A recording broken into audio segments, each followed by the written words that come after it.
Itu lain Pak Gubernur jawab, karena ini pengalaman-pengalaman untuk kita semua supaya ke depannya kita juga melakukan penindakan tapi ada safety bagi anggota kita.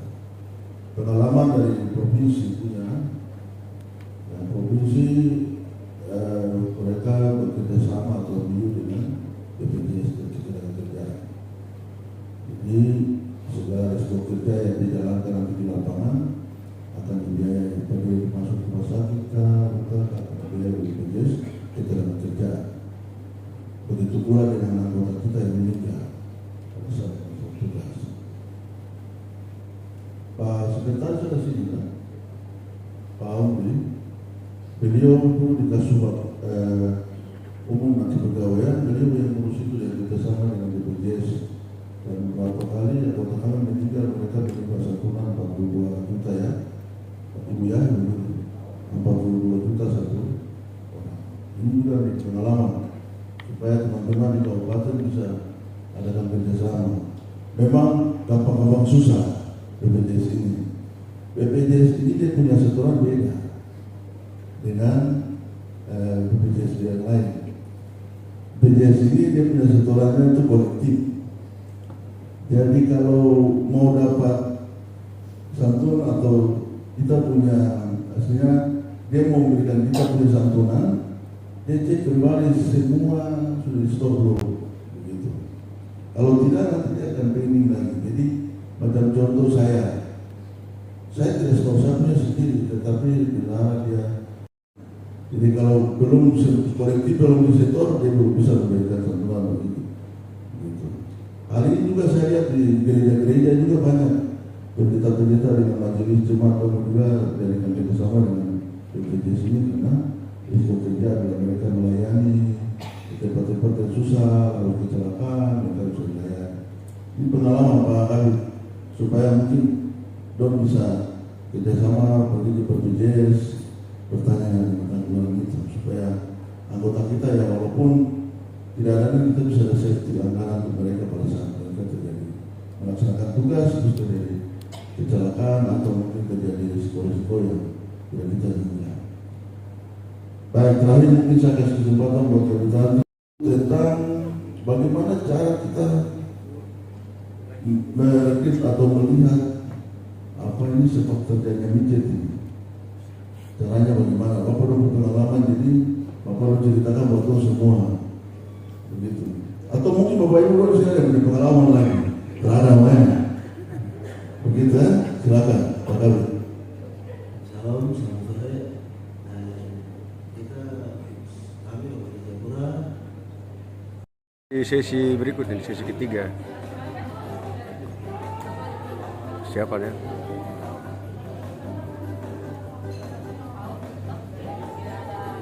Waktu kita sudah jam 4:16. Ketiga yang sekarang. Tadi setelah kita break sejenak, kita masuk di sesi berikutnya. Jadi saat ini memang kegiatan kita hari ini sangat bermanfaat untuk seluruh teamwork di lingkungan pemerintah Provinsi Papua, pemerintah Kota Jayapura, pemerintah Kabupaten Jayapura, Kabupaten Kerom, dan seluruh lintas tim kerja di lingkungan Provinsi Papua dan kabupaten-kabupaten yang saat ini memang berada di lingkup kerja pemerintah Provinsi Papua. Kita akan masuk di sesi berikutnya untuk mungkin ada sekedar sesi tanya jawab atau saran, usul dan masukan. Dan acara hari ini rencana akan kembali ditutup oleh Bapak Asisten 1 bidang pemerintahan Bapak Yohanes Walilo. Tadi informasi kita peroleh dari teman-teman tadi, rencana Bapak Asisten 1 yang akan menutup kegiatan kita di sore hari ini di Hotel Horizon Kota Raja. Nampak seluruh tim ini masih segar semua, buat kita masih segar-segar.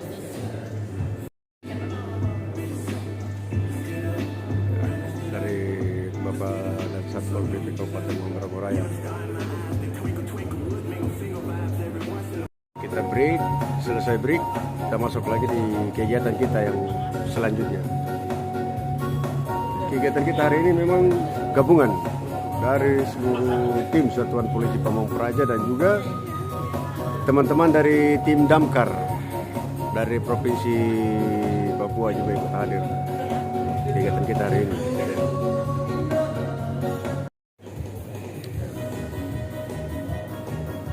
Kita melihat dari kekuatan tim hari ini luar biasa, hampir semua tim dari Pemprov, Pemko dan Pemkap ya. Walaupun hari ini mungkin yang tidak hadir perwakilan dari pemerintah Kota Jayapura dan kabupaten lain ya. Saya bisa sebutkan di sini. Yang penting kekuatan teman-teman hari ini sudah mewakili kehadiran dari teman-teman yang mungkin tidak sempat hadir karena ada satu dan lain hal. Ini event paling luar biasa untuk setelah teman-teman kita di Satuan Polisi Pamong Praja dan unit Damkar di pemerintah Provinsi Papua.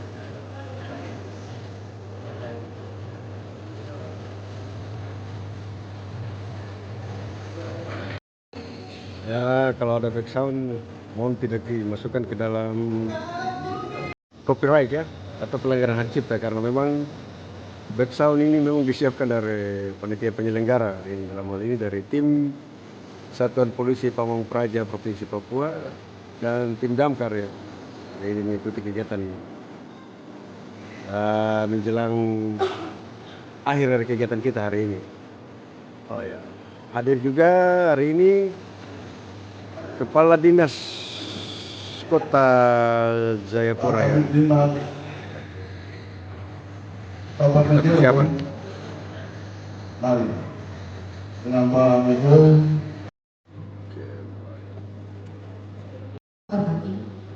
Kita akan melanjutkan kegiatan kita di sore hari ini di panel yang ketiga atau panel yang terakhir, dan pada materi ketiga ini akan membahas tentang Linmas.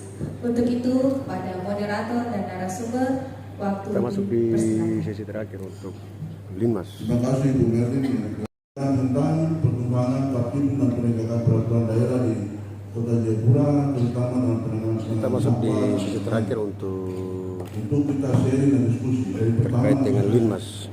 Waktu untuk Hadir dari Kasatpol PP Kota Jayapura, dari Kabupaten Jayapura dan Kabupaten Kerong. Baik, untuk mempersingkat waktu, saya berikan waktu buat Bapak Kasat Kota sekaligus perkenalkan diri dan menyampaikan materinya. Terima kasih.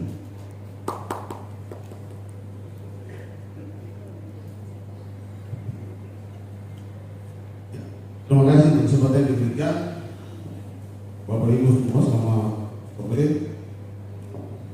Selamat sore. Harus 3 kali ya. Ulangi ya. Selamat sore. Sore.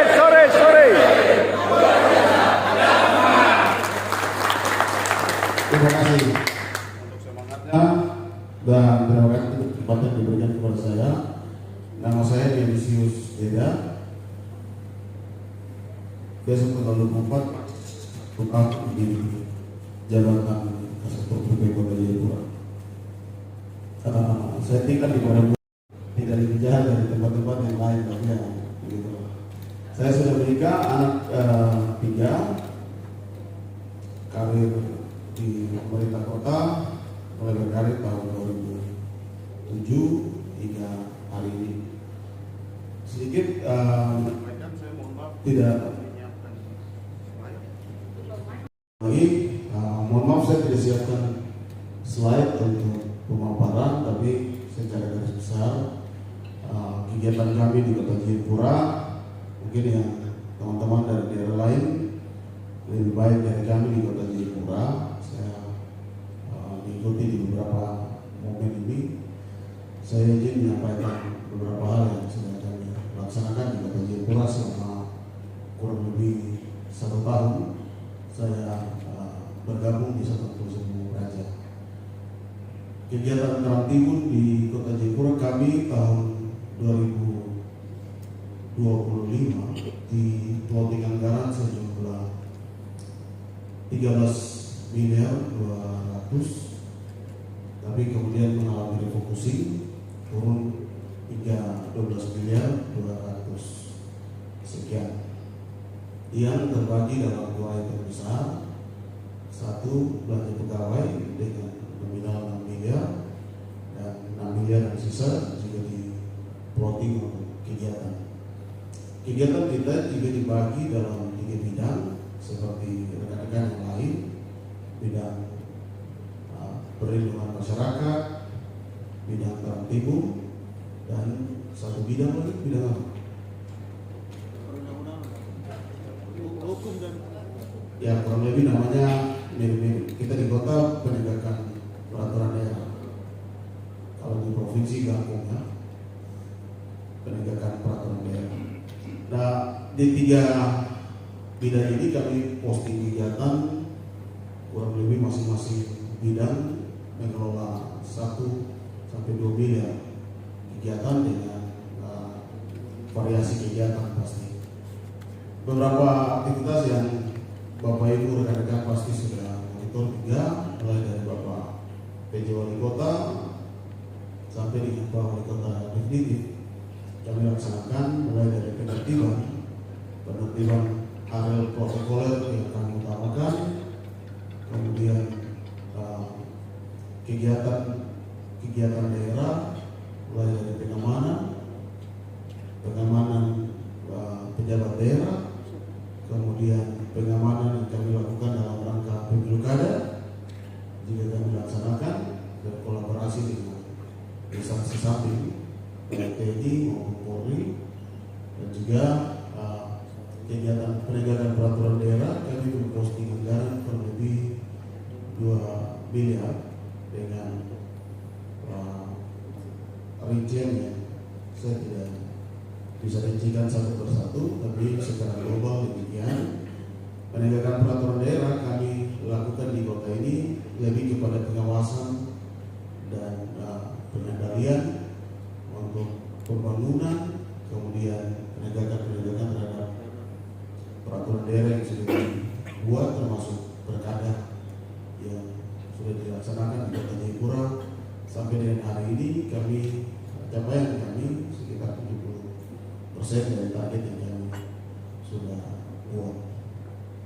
Untuk Karang Timur, titik-titik yang paling krusial yang sepanjang tahun kami lakukan sampai hari ini, yaitu daerah pasar otonom yang paling sering sekali kami lakukan, karena otonom atau pasar Teva ini ada 2 tempat sebagai pasar sentral menampung penjual dari Kero, dari Kabupaten Jayapura masuk ke kota, kemudian ada juga pedagang di Kota Jayapura yang sampai hari ini masih kami laksanakan penertiban, penggalangan, kemudian sosialisasi, itu masih kami laksanakan. Lalu kegiatan lain yang kami lakukan, teman-teman Satuan Polisi Pamung Praja di 3 provinsi sudah pernah bergabung. Seingat saya sekali kita ada pernah kolaborasi laksanakan patroli rutin. Kami di Kota Jayapura patroli rutin kami laksanakan bersama TNI dan Polri. Jadi kebetulan visi dan misi wali kota dan salah satu program strategis dari 9 program kepala daerah, yaitu penegakan hukum dan ketentraman dan ketertiban. Nah, di kegiatan ini kami patroli rutin 1 minggu 1 kali untuk malam hari. Untuk siang hari kami lakukan juga patroli dan juga penggalangan kepada jukir liar dan mereka yang melaksanakan miras di siang hari. Sampai dengan hari ini selama kami melaksanakan sudah terjadi banyak sekali baik ASN, TNI, Polri, juga pejabat-pejabat tertentu yang kita saya tidak bisa sebut. masih lebih ke persuasif dan juga teguran. Kita masih tetap melaksanakan setiap malam minggu dan kami akan fokuskan sampai hari ini masih di tempat-tempat umum, terutama anak-anak muda di Jembatan Merah, kita bilang Jembatan Yotefa. Kita ambil tiap malam minggu pasti kami patroli rutin, melibatkan Sekong Praja Kota Jayapura, Polresta Jayapura, Polresta Jayapura Kota, Kodim 1701, kemudian dibantu dengan dan Pomair, rekan-rekan dari Pomal, rekan-rekan dari Pom, dan juga unsur masyarakat yang kami libatkan itu ada dua. Satu, rekan-rekan atau LKKJ, pasti rekan-rekan yang main media sosial sudah lihat teman-teman di LKKJ yang kita undang mereka ikut sebagai perwakilan masyarakat dalam patroli rutin ini. Pasti kejadian-kejadian tertentu kita di sini salah-salah dan berteriak hak. Tadi usul tadi di panel sebelumnya seringan senjata itu bagus, tapi itu resikonya juga besar dengan berbagai teman-teman yang sampai hari ini sudah pegang senjata saja, itu masih banyak hal yang harus diperbaiki.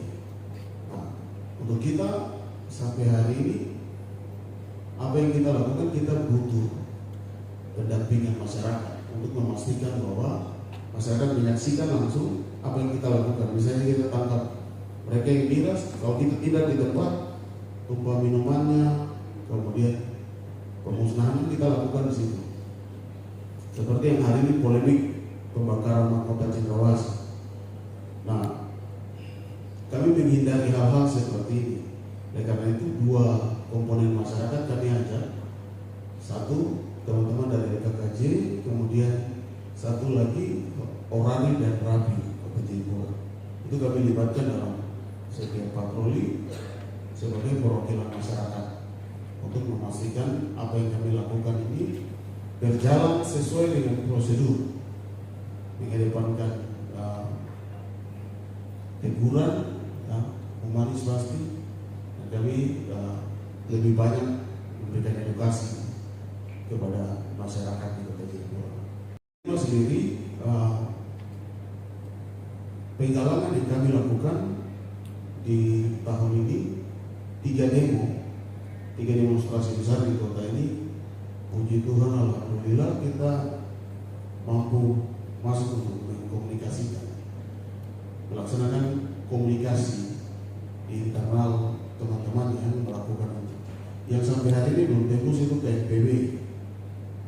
Tapi yang tadi kakak Lukas bilang senjata itu saya pikir sekali.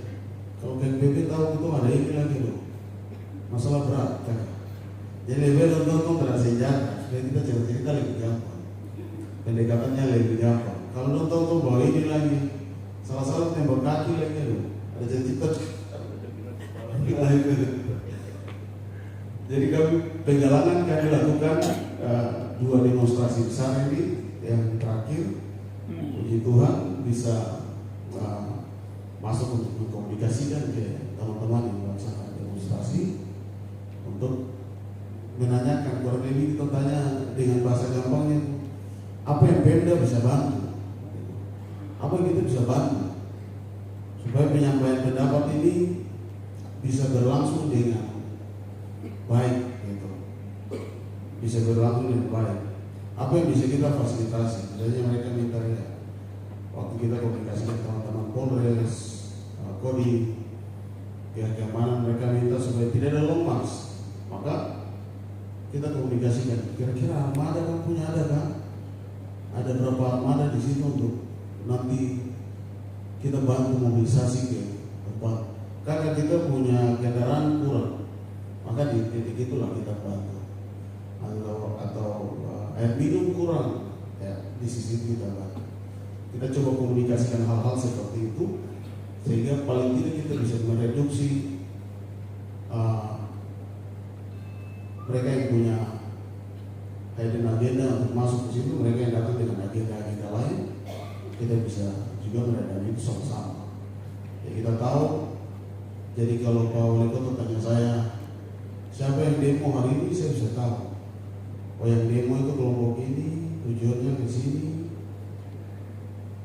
Kurang lebih ini yang akan disampaikan dan akan diterima di sini oleh komponen ini. Pengawalannya nanti begini, rencana awalnya nanti berlangsung seperti ini.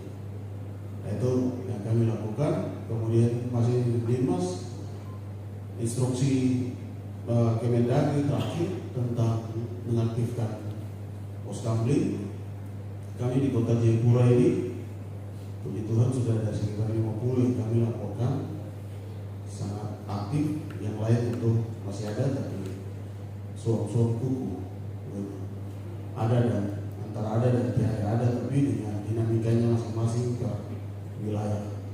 Tapi sampai sejauh ini kami melaporkan 50 pos kamling di lingkungan masyarakat sudah terbentuk dan berjalan sampai hari ini. Saya pikir itu Bapak Ibu rekan-rekan, kakak moderator, yang saya bisa sampaikan. Kalau ada hal-hal yang mungkin nanti berdalam dalam pertanyaan sesi selanjutnya. Demikian, terima kasih. Saya kembalikan. Dan kita berikan aplaus buat Pak. Kenalan dengan Satpol PP Kota Satu Jayapura. bukan. Mungkin ada pesan-pesan yang beliau sampaikan kepada Bapak Ibu masyarakat kita di kampung. Beliau sampaikan di sini tentang masalah ketertiban.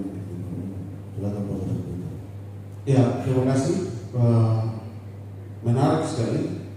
Saya sendiri masih belajar mengikuti Bapak Wali Kota dalam sesi beliau kunjungan turun ke kampung. Biasanya pejabat yang saya tahu dan pengalaman kami itu Wali Kota berkunjung kurang lebih 1 hari. Untuk 10 kampung adat di Kota Jayapura, Pak Wali Kota menginap 4 hari. 4 hari itu beliau bagi sesi. Ada satu sesi yang khusus berbicara dengan masyarakat adat, kepala suku, Bondoafi, tokoh-tokoh pemuda di 10 kampung adat. Dalam pertemuan itu kemudian disepakati hal-hal yang di Kota Jayapura ini yang paling banyak kita dengar paham. Daerah lain juga ada, tapi mungkin tidak bunyinya tidak seperti Kota Jayapura karena banyak yang menyorot. Jadi Bapak Wali Kota dalam agenda turun kampung, beliau mau 10 kampung adat ini tidak melakukan palang. Maka Pak Wali Kota coba membuka ruang diskusi dengan kepala kampung, RT, RW, dan secara khusus beliau kasih satu sesi khusus untuk Bondoafi dan kepala suku. Di situ beliau coba komunikasikan dan mereka tuangkan dalam berita acara siap mendukung Jayapura selama 10 tahun pelaksanaan tugas dan tidak melakukan palangisasi. Kurang lebih dalam perkunjungannya seperti itu. Hal-hal yang sifatnya dalam tentu saja dalam 4 hari itu pasti Pak Wali Kota dengar. Karena 4 hari beliau di situ tuh penuh. Beliau tinggal di situ. Jadi kita tidak ada yang bisa kita ke stop gitu. Orang bisa sampaikan apa saja sama Pak Wali Kota. Dan dalam waktu 4 hari itu OPD semua, kami semua diminta untuk stay ada di situ. Selain pelayanan publik juga dalam ruang diskusi itu kami juga hadir. Jadi ketika masalah tertentu ditanyakan ke Wali Kota yang sifatnya teknis harus dijawab oleh OPD teknis, maka kami diminta untuk merespon pertanyaan.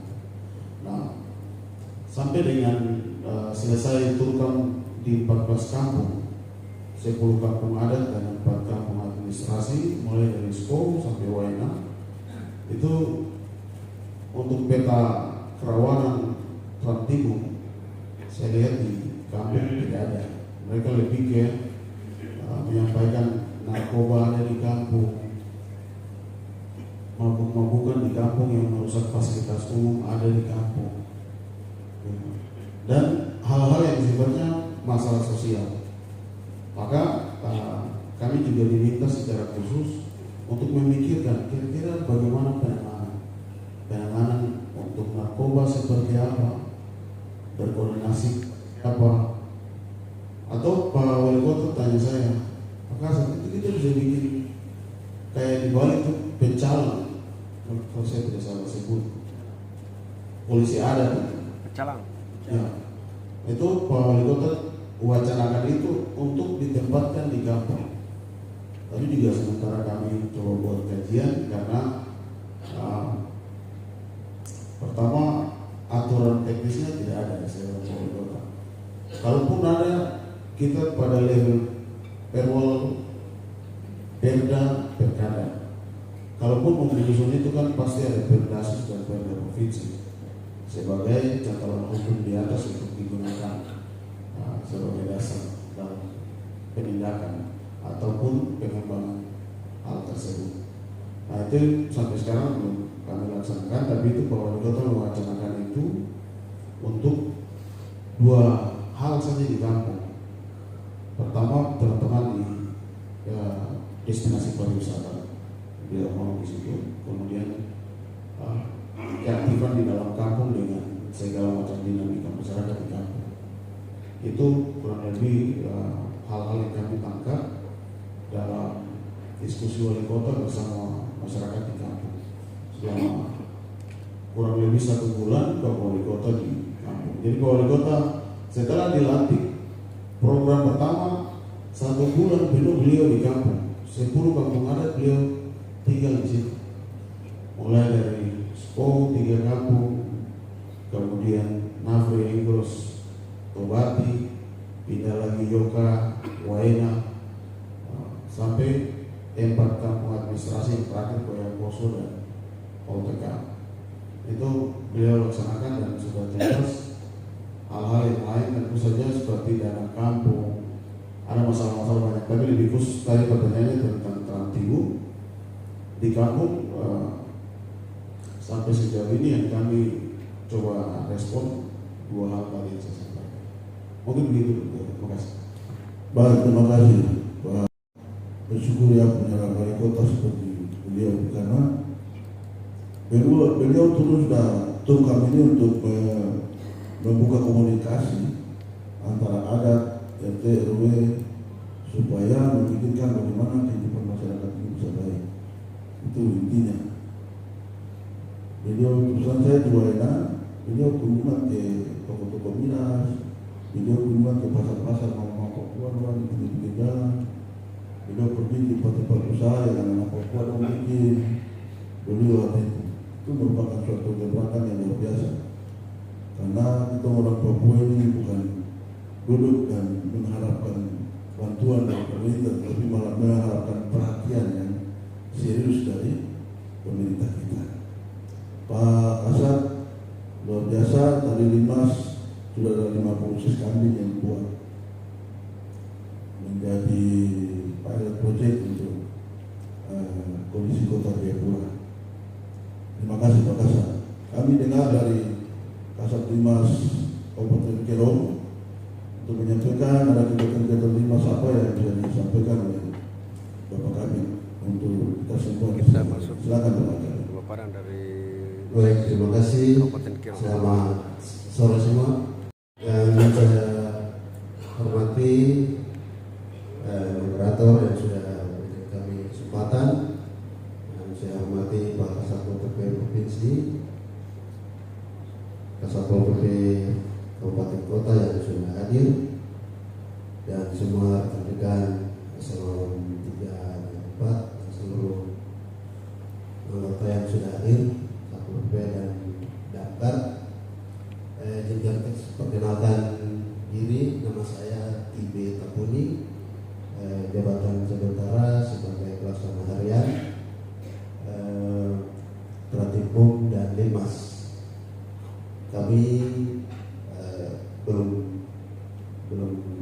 belum bisa Limas sendiri satu bidang, tapi karena berkurang akhirnya Limas masuk gabung ke Trantibu. Jadi kami masih tadi.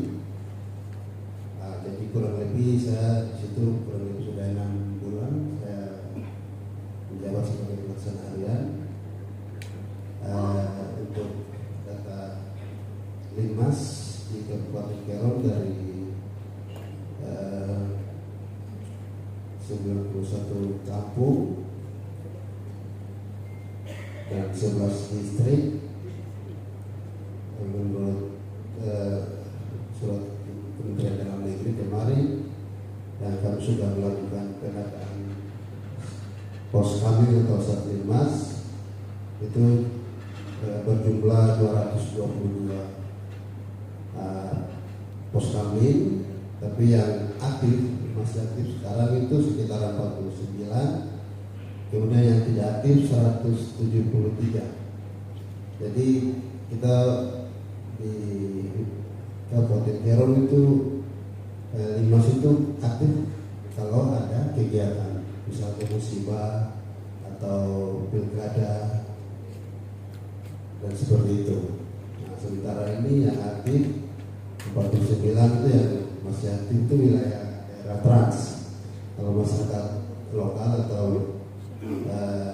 masyarakat asli itu rata-rata tidak aktif. Karena ada kena musibah kan begitu baru mereka aktif untuk akomodasi bantuan dan lain sebagainya.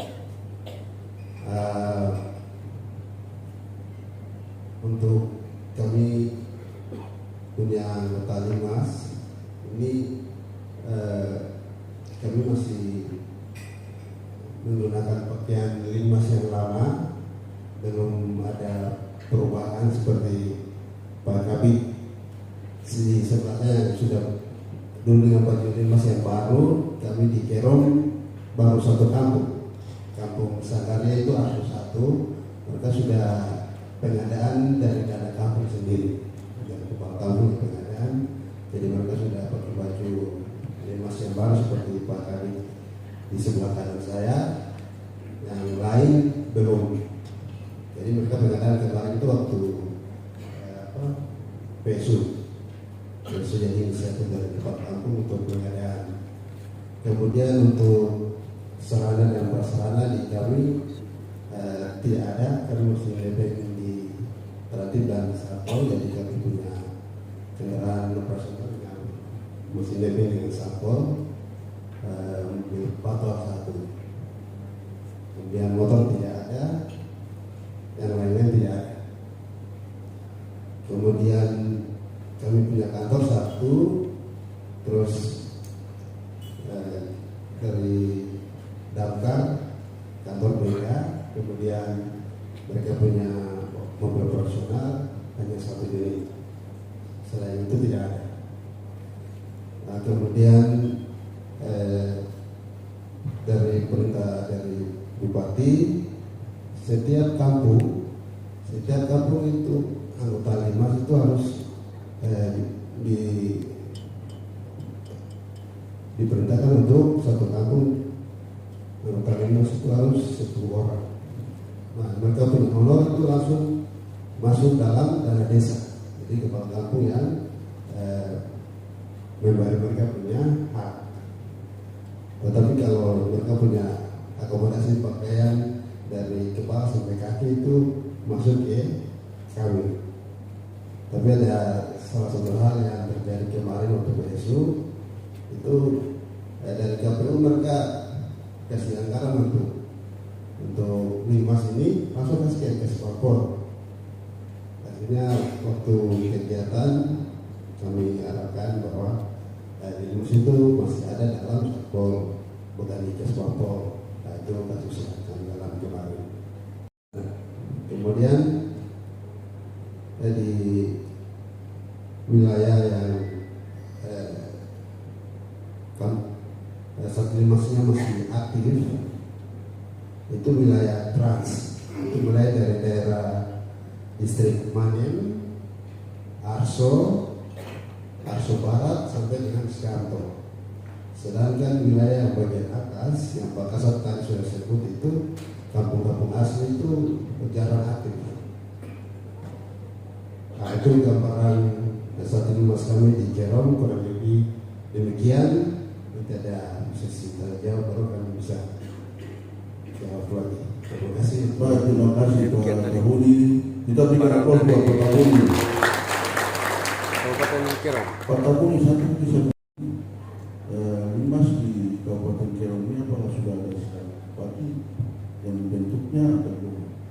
Sekarang Pak Kabid Limas di provinsi ini lagi gencar-gencarnya untuk mau mendorong negara pembentukan saat Limas di kabupaten dengan surat keputusan bupati supaya mereka punya data dan status itu dilindungi dan dipakai terus pada ajang-ajang tertentu. Contoh macam pilkada, pileg itu kadang-kadang Limas direkrut dari masyarakat umum dan sesuai dengan setiap yang ada. Ya, ini anggota Limas yang sebenarnya ini membawa orang lain lagi untuk masuk situ. Sebenarnya supaya bisa, sebenarnya kalau kita lihat aturan Limas ini kan ada pembentukannya, baru ada pemberdayaannya.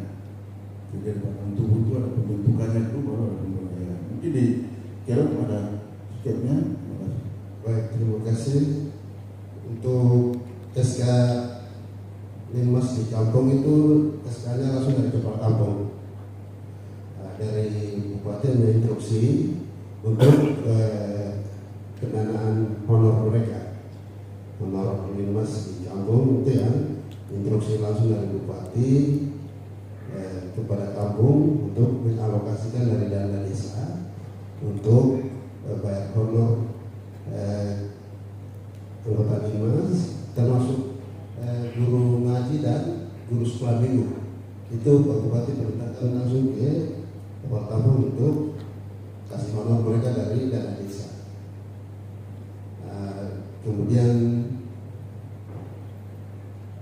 dari Pak Bupati sendiri belum ada SK, tapi hanya instruksikan kepada SKPD terkait dan kepala kampung untuk melaksanakan hal demikian. Baik, terima kasih Pak Tahuni. Kita beralih ke Bapak Kikyun, Kabid Limas Kabupaten. Nah, kita dengarkan Kabid Limas Kabupaten Jayapura apa yang dilakukan di sana. Kita simak sama-sama. Setelah itu baru kita buka ruang diskusi. Baik, terima kasih Pak Moderator. Dan selamat sore buat kita semua. Iya, baik. Pertama-tama saya sekali lagi memperkenalkan diri. Nama saya Brian Pidu. Saya sebagai Kabid Limas di Kabupaten Jayapura. Kami sudah mengabdi cukup lama. Saya pengangkatan 1996. Waktu itu kantor masih di APO. Waktu di APO sudah ada Satpol PP. Limas belum ada, cuma Limas masih bergabung dengan Pusbangko. Hansip waktu itu. Saya pengangkatan, saya ditempatkan di perlengkapan. SKTPNS perlengkapan. Setelah PNS, kami dilihat bahwa di waktu bagian Satpol PP Pamungparaja kekurangan personil. Waktu itu mungkin kira-kira cuma 10 atau 12 di bawah dikepalai oleh kepala bagian.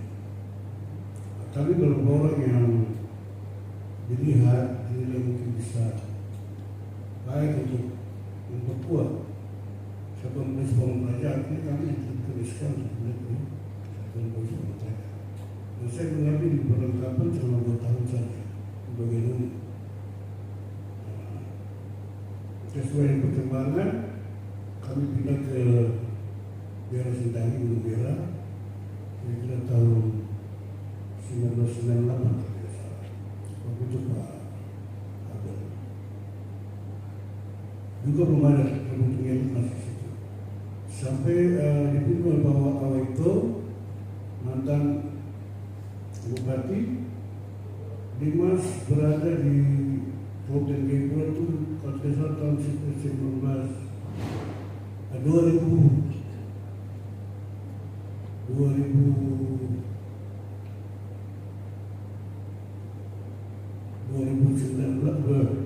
sekarang 2025, 2017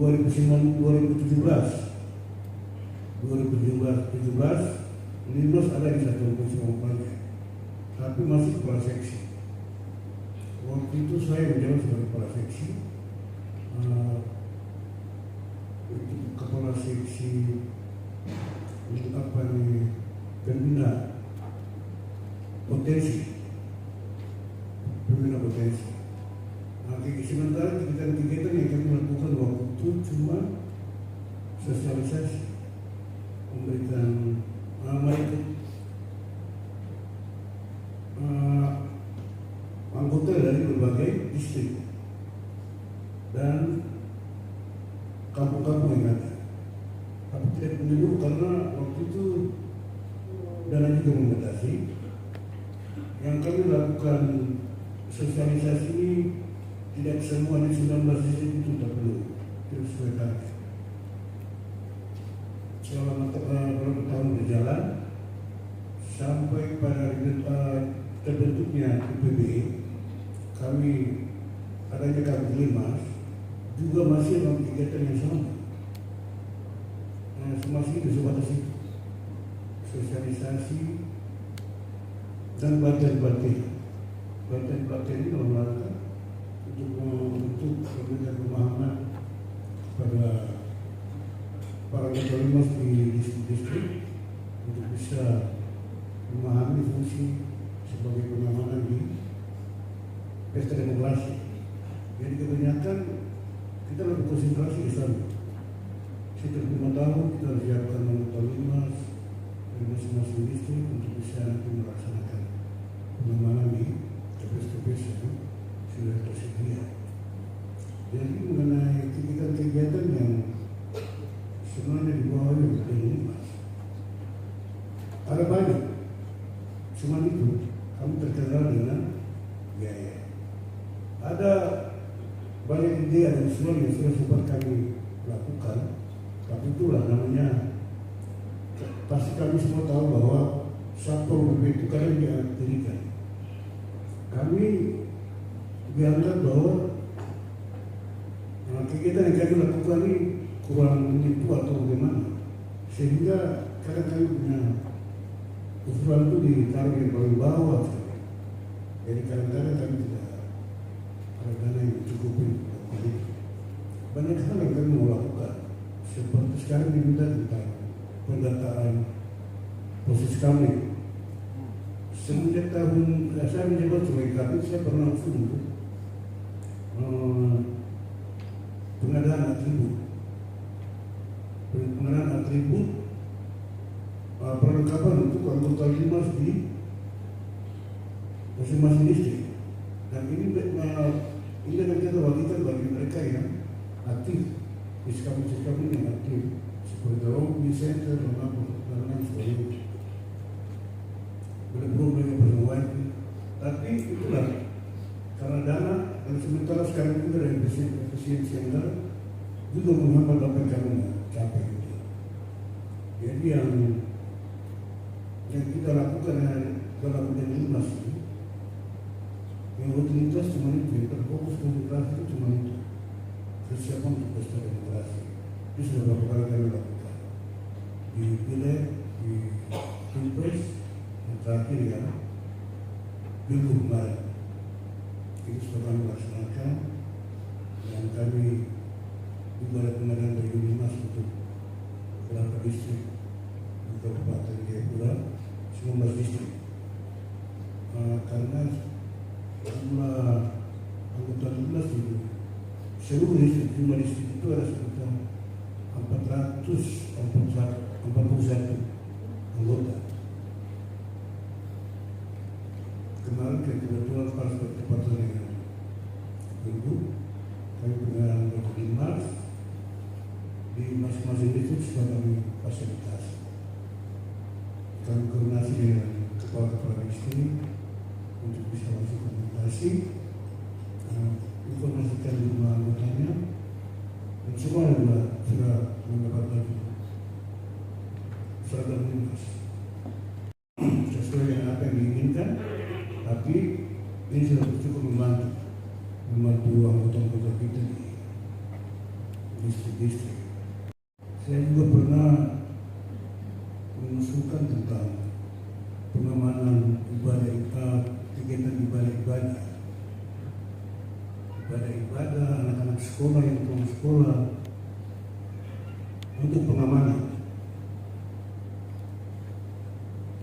Yang terjadi kita kegiatan rantai. Jadi itu yang kami masih mencari-cari solusinya. Gimana sebenarnya kegiatan-kegiatan seperti begini yang lebih melekat gimana?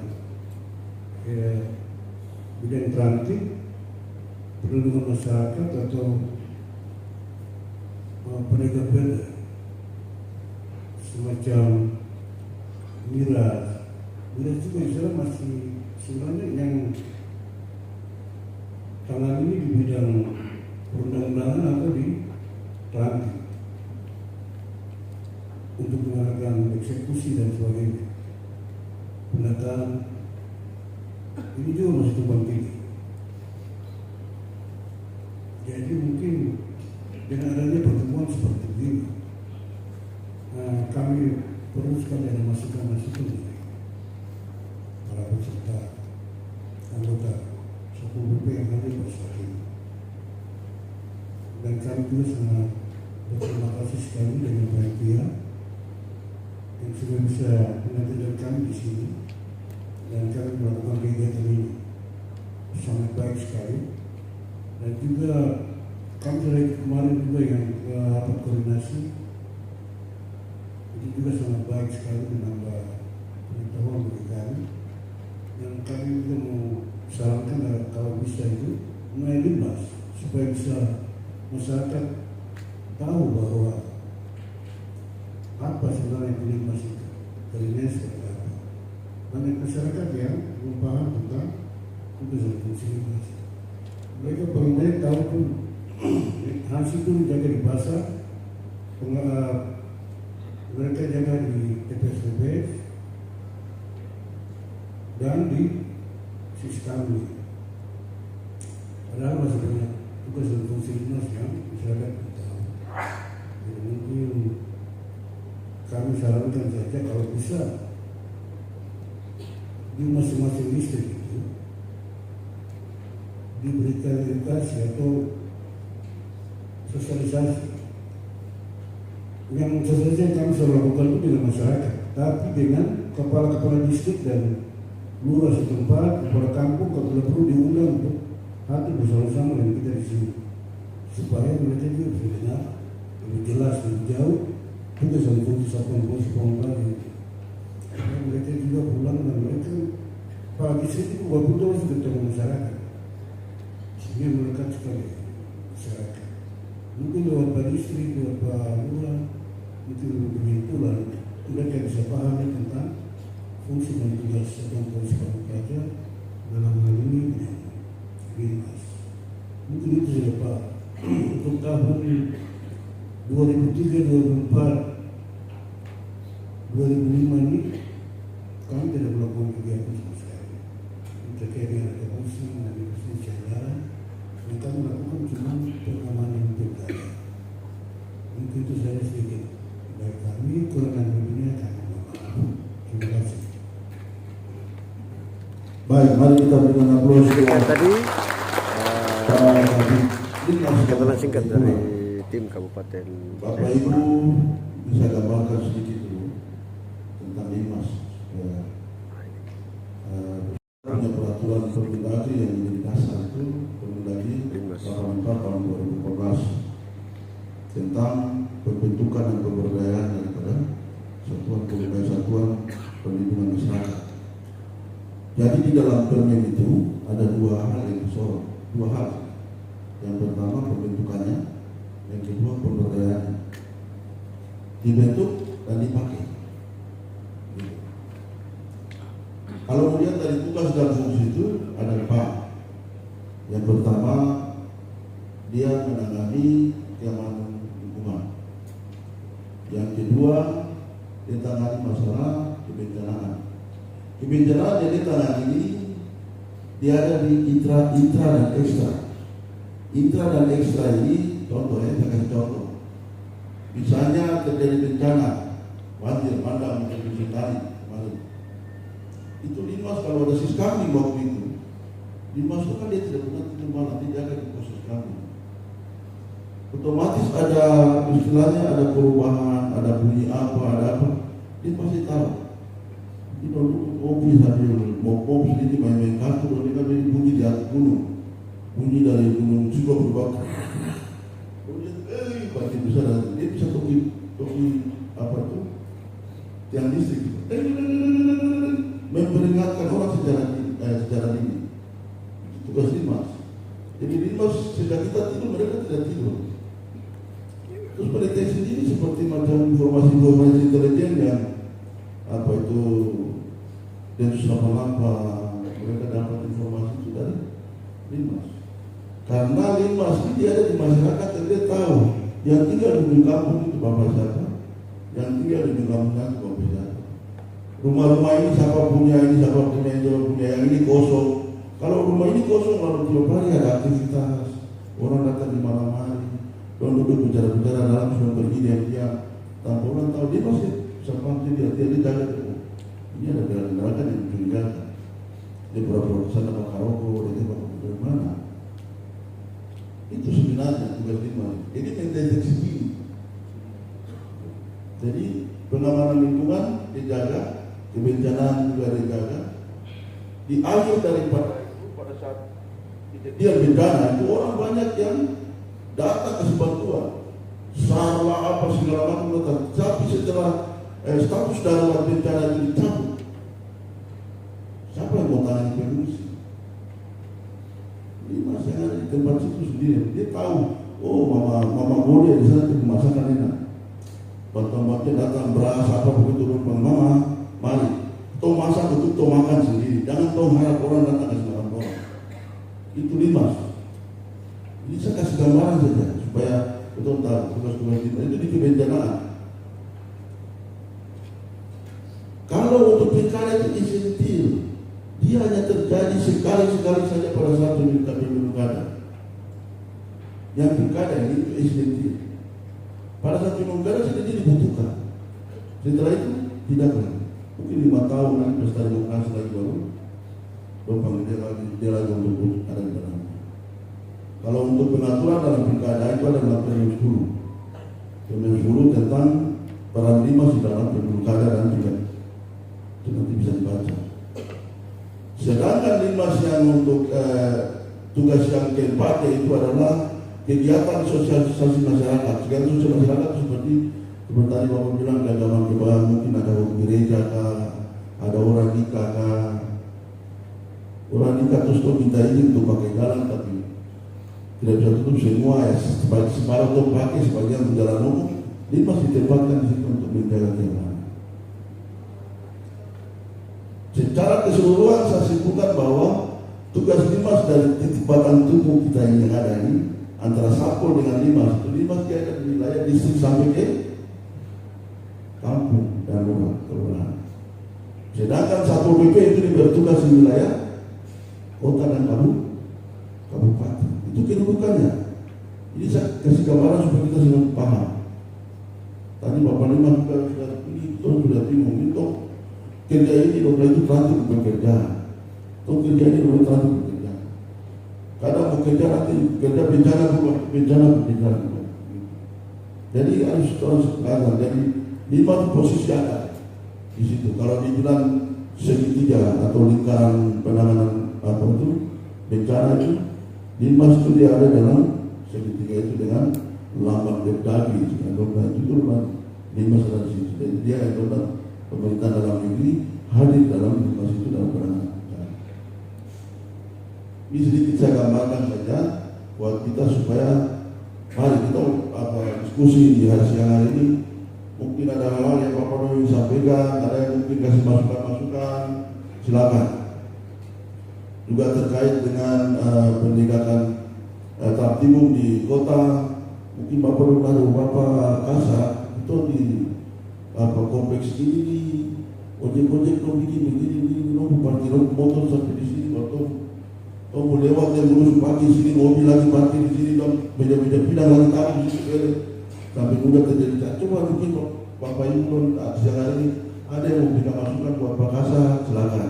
Atau mau sharing-sharing disampaikan Pak Kasar Tanah. Jadi mumpung Pak Kasar Tanah jadi kita bicara nanti besok kita semua melakukan aktivitas sibuk pagi akhirnya dan tidak hal yang di lingkungan Bapak Ibu sekalian bisa disampaikan tentang tertib ini. Tentang Limas misalnya sampaikan kita share dari kasar-kasar dari Kabupaten Sami, dari Kabupaten Ramo, mungkin bisa di-share kepada kita semua apa yang bisa kita sampaikan di siang hari ini. Baik, saya akan membuka ruang diskusi untuk kita 15 menit untuk menjadi dua sesi ya. Sesi pertama nanti adalah 4 penanya, sesi kedua 4 penanya, lalu kita melihat waktu yang ada. Pertanyaan ditujukan kepada siapa? Sebutkan nama dan asal. Mari.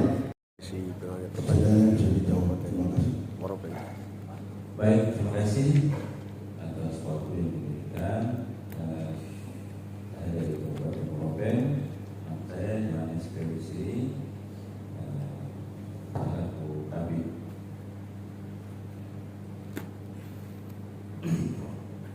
Kakak.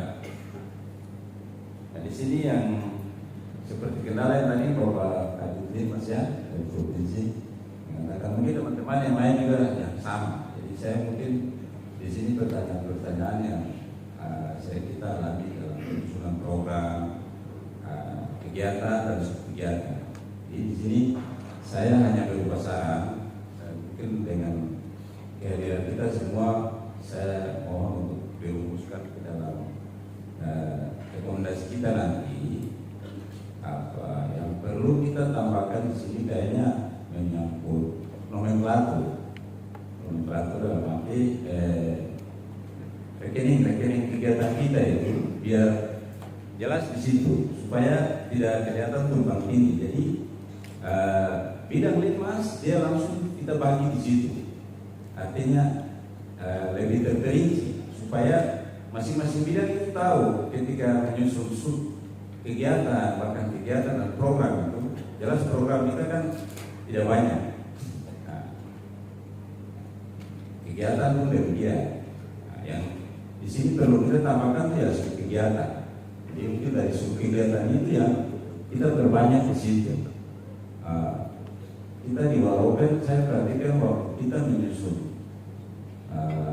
Rensa, bahkan RK rancangannya saja itu kendala paling banyak itu di nomenklatur. Artinya jumlah kegiatan yang kita masukkan. Artinya ada sisi-sisi yang nanti kita hilang arah di situ kalau ini ada kegiatan baru tapi memasukkan nomenklaturnya tidak ada. Nah, ini mungkin salah satu yang mungkin harus kita sama-sama pikirkan supaya dirumuskan untuk menjadi bagian ke depan mungkin perlu perhatian sekali. Demikian itu mungkin yang dapat saya sampaikan. Pertama dari Baik, terima kasih Pak Rusdi. saran dari Kabupaten Moropen terkait Ansel lagi satu. Yang saya tanyakan tujuannya ke Bapak Kasat Kota. Singkat saja. Mungkin dalam kepemimpinan wali kota kali ini mungkin Pak Kasat mungkin bisa berusaha untuk bagaimana kita menyamakan persepsi soal Perda Miras. Jadi kita mungkin pelarangan. Begitu. Jadi bukan seperti kayak kemarin kita selalu bertentangan terus provinsi dengan kota. Jadi mungkin kesempatan ini ya Pak Kasat mungkin bisa berusaha buat kepemimpinan wali kota baru ini supaya kita satu. Kita pakai satu perda aja, pelarangan begitu. Terima kasih. Baik, terima kasih. dari terkait Perda Miras. Bapak Ibu. Kasat Kota, Onomi, Floyd, tadi Ibu Yul sudah dengar ada dan kita semua ada 50 pos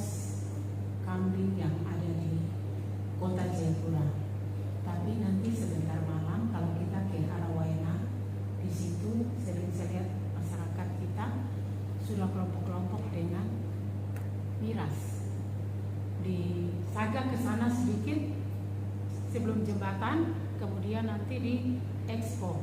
Nah, kemudian kalau di Jayapura daerah 25 Yapis itu, bahkan mereka tidur di trotoar sampai pagi. Sejauh mana mungkin Pak Kasat dengan rekan-rekan selama ini sudah bekerja sama dengan pos-pos kami yang ada untuk pendekatan secara persuasif kepada masyarakat kita, mereka harus disampaikan dalam itu saja yang kami mulai dari informasi. Terima kasih. Terima kasih Bu Yuli. Saya melihat kepala seksi pembinaan pengawasan dan pembiayaan. Kalau saya mengusulkan, jadi bisa dijawab oleh Pak Kasat atau dari Dirmas juga bisa. Baik. Di dalam menjalankan penegakan peraturan daerah yang telah kami laksanakan beberapa tahun berturut-turut, kayaknya kita tidak mendapat hasil yang memuaskan bagi kami. Ini saya cuma usul saja. Kalau boleh coba kita pikirkan, kita membentuk satu badan atau satu unit kerja seperti saudara-saudara kita di Aceh, karena mereka punya otonomi khusus seperti kami di Provinsi Papua. Mereka ada punya yang namanya polisi wilayah ISPA, polisi wilayah ISPA. Coba di sini kita coba bentuk satu polisi yang sesuai dengan kearifan lokal kami di Provinsi Papua. Karena mereka punya otonomi khusus, kita juga punya otonomi khusus. Nah, mungkin dengan itu kita bisa menekan apa yang kita sebut sebagai penegakan perda. Sehingga mungkin kalau memang penegakan perda itu secara nasional, nah, mungkin ada yang lokalnya. Sehingga kita bisa mengantisipasi atau mengurangi apa masalah-masalah sosial yang ada di wilayah kita. Saya kira itu saja. Terima kasih. Saya kembalikan. Baik, terima kasih. Kita kuncian pada pertanyaan Jadi dulu. terkait dengan Nanti Bapak Kasat jawab. adat ya, Ada berkaitan dengan pertanyaan, kebudayaan. ada beberapa saran. Sore semua. Sore, luar biasa. Ya, terima kasih semuanya. Di belakang tidur jadi saya sengaja keras suara. Pertanyaan pertama atau usul Bapak Paulus tadi. Satpol PP Kota Jayapura. Kota Jayapura ini, saya pikir ini pertanyaan yang baik untuk saya juga menyampaikan di momentum ini.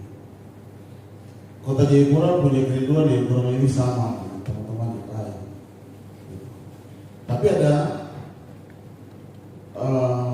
persepsi dasar yang keliru, harus saya bilang dulu. Kota Jayapura ini tidak bergantung kepada pendapatan dari minuman keras atau minuman beralkohol.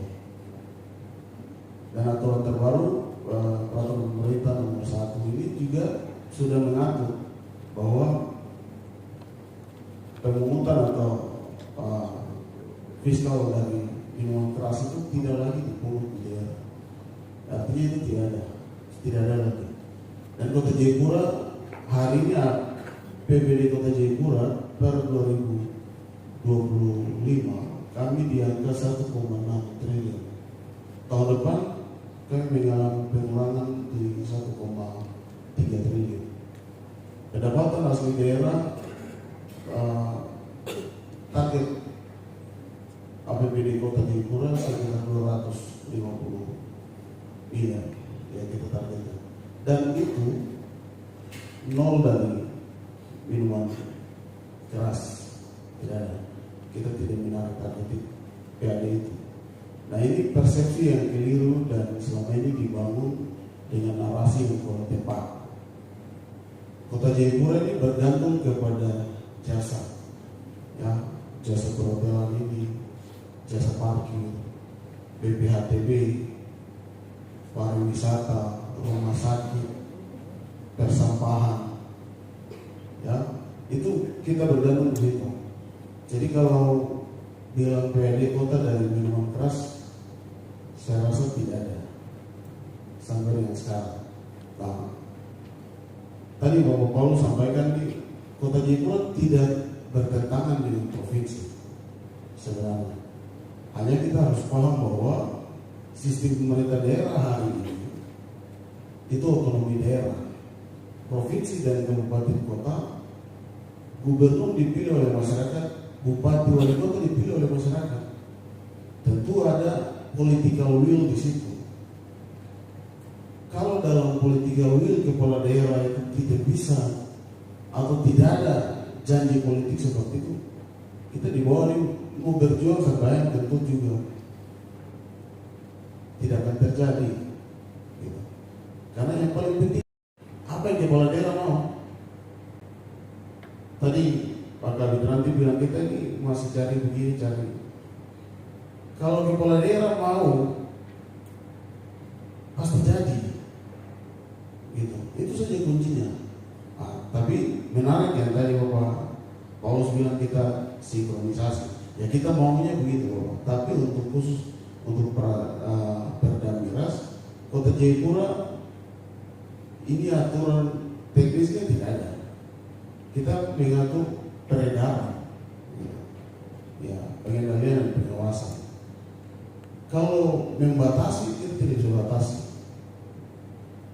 Gitu. Dengan jenis golongan-golongannya diperuntukkan di hotel ini